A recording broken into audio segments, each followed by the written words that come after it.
सभी प्यारे दर्शकों को मेरा सादर नमस्कार।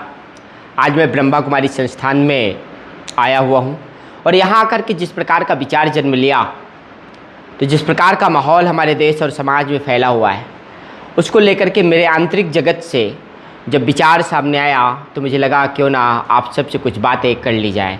और शर्त सिर्फ इतनी सी है कि आप सब अंत तक इस वीडियो में बने रहिएगा, चूँकि मैं आज आपको बहुत कुछ दिखाने जा रहा हूँ। बहुत सारे रहस्य खुलेंगे और आपको लगेगा कि आपके अंदर अशांति है या शांति है, चूँकि एक ऐसा स्थान जो सदा शांति की बात करता है। लेकिन शांति कहाँ होनी चाहिए, मन में, शरीर में या बाहर संसार में, हमारे घर के अंदर, मंदिर में, मस्जिद में, चर्च में, गुरुद्वारे में, कहाँ होनी चाहिए। तो ब्रह्मा कुमारी के संस्थान से माँ सरस्वती जगदम्बा, आप देखो तो इस तस्वीर को जब भी देखते हैं तो आँखों में वो आकर्षण है जो सदा फील होता है, बहुत अच्छा लगता है। वास्तव में आध्यात्मिक जगत की जो ऊर्जा है, तो इंसान के अंदर परिवर्तन तो आता है, वो नारी हो या नर हो। तो यह महसूस हुआ मुझे तब जब हम यहाँ भोजन कर रहे थे, बैठे थे, तो मेरे मन में अचानक से आया कि एक ऐसा स्थान जो हमेशा शांति की, प्रेम की बात करता है। तो मुझे लगा क्यों ना आज ये बात कहनी चाहिए। ये पूरा एक दृश्य आप दिखा सकते हो यहाँ पर ब्रह्मा बाबा से लेकर के, और ये सामने एक जो मूर्ति जिस पर माल्यार्पण है, हाल ही में देह त्याग दिया था इन्होंने और अब हमारे बीच में नहीं है। लेकिन जब तस्वीर देखते हैं तो कहते हैं तस्वीरें हमेशा एक बड़ा साक्षात्कार करा देती हैं। एक शांति का, आध्यात्मिकता का, धार्मिकता का जो भाव हमें नज़र आता है, वो हमारे आंतरिक जगत को बहुत अच्छा लगता है। एक जो बड़ी बात है, आप अगर विश्वास करें या ना करें, और विश्वास करने की बात है, तो सबसे पहले मैं एक अद्भुत रहस्य दिखाने जा रहा हूँ। आप इस एक अद्भुत रहस्य को देखो। जब आप इस संस्थान के अंदर प्रवेश करते हो तो एक बहुत बड़ी बात लिखी हुई है कि आप यहाँ पहली बार ही नहीं आए। आप 5000 वर्ष पूर्व भी इसी स्थान पर, इसी समय इस प्रकार से आए थे, अब आए हैं और हर 5000 वर्ष पश्चात आते रहेंगे, क्योंकि सृष्टि रूपी नाटक की हर 5000 वर्ष पश्चात हूबहू पुनरावृत्ति होती है। वैसे तो कहते हैं कि कलयुग 4 लाख कुछ हजार वर्ष का है, लेकिन अगर पुराणों की बात माने और अगर अन्य जो सुनी सुनाई बातें हैं, पौराणिक कथाएं हैं, कि बढ़ते हुए पाप को देखते हुए कलयुग की कुल आयु 5000 वर्ष हो जाएगी। भविष्य मालिका पुराण भी यही कहता है।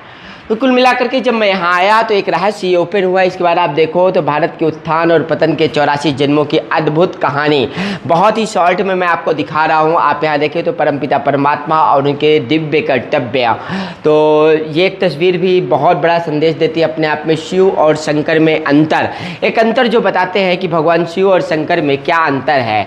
यहाँ साफ अक्षरों में लिखा हुआ है, परमात्मा शिव ने स्वयं आकर यह बताया है कि शिव और शंकर दोनों भिन्न हैं। शंकर आकारी देव हैं जो सूक्ष्म लोक निवासी हैं, वहीं शिव निराकार परमात्मा है जो ब्रह्म लोक निवासी हैं। तो शंकर के भी रचयिता हैं। परमात्मा शिव का अवतरण कलयुग रूपी रात्रि में होता है, इसलिए शिव के जन्मोत्सव को शिवरात्रि कहा जाता है।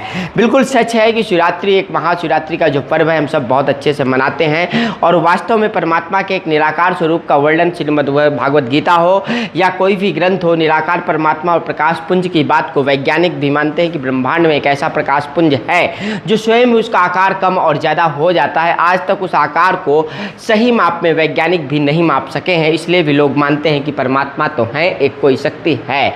अब आप यहाँ देखो, सर्व आत्माओं के परम पिता। प्राय सभी धर्मों के लोग परमात्मा को निराकार अर्थात अशरीरी मानते हैं। बहुत सारी बातें हो सकता है कि आप लोग रुक नहीं पाएंगे, और आप लोगों में क्षमता भी बहुत कम हो गई है, धैर्य भी बहुत कम हो गया। रील्स बहुत देखते हो और उन रील्स की वजह से होता है क्या है कि बड़े वीडियोज़ देखने के लिए या किताबें पढ़ने के लिए आपके अंदर की जो क्षमता है वो कम हो चुकी है। ये भी एक बड़ा चर्चा का विषय है और ये एक ऐसा स्थान है जहाँ से मैं इन सारे बिंदुओं पर अभी चर्चा कर रहा हूँ। चूँकि जब कलह आप देखते हो तो पश्चिम बंगाल हो या देश के अंदर का तमाम मुद्दा, कोई जातिवाद हो, आए दिन लोग आकर के बहुत सारे ऐसे काम करते हैं जिससे तनाव बहुत ज़्यादा व्याप्त होता है। और उस तनाव का असर वास्तव में क्या किसी दीवार में पड़ता है या किसी घर में पड़ता है? नहीं, उस तनाव का असर पड़ता है तो हमारे जो हमारा ये जो तन है, हमारा ये जो मन है, हमारा जो हृदय है, तो इस तनाव को देखते हुए आज मुझे लगा कि कहीं ना कहीं हम थोड़ा सा शांति के बारे में, प्रेम के बारे में और धार्मिकता, आध्यात्मिकता के विषय में वो चर्चा कर लेते हैं, जिससे सबके अंदर एक आंतरिक बदलाव आए। अब आप यहाँ दर्शन कर सकते हैं, तो उनके दर्शन मैंने आपको पहले ही करा दिए थे और सादर प्रणाम रहेगा। ओम शांति एक जो शब्द है, कहते हैं कि आंतरिक जगत में शांति आ जानी चाहिए। हम सबके अंदर ही मानसिक जगत में ही कहीं ना कहीं कलह व्याप्त है, और जो परम ब्रह्म परमात्मा और ब्रह्मा बाबा के नाम से पुकारे जाते हैं, और इनकी ही आस्था में और तमाम ऐसे प्रवचन जो हमारे कथाओं में कहे जाते हैं, तो ब्रह्मा कुमारी संस्थान के माध्यम से ही ब्रह्मा बाबा के द्वारा एक ऐसा ही पुनीत कार्य किया जा रहा है।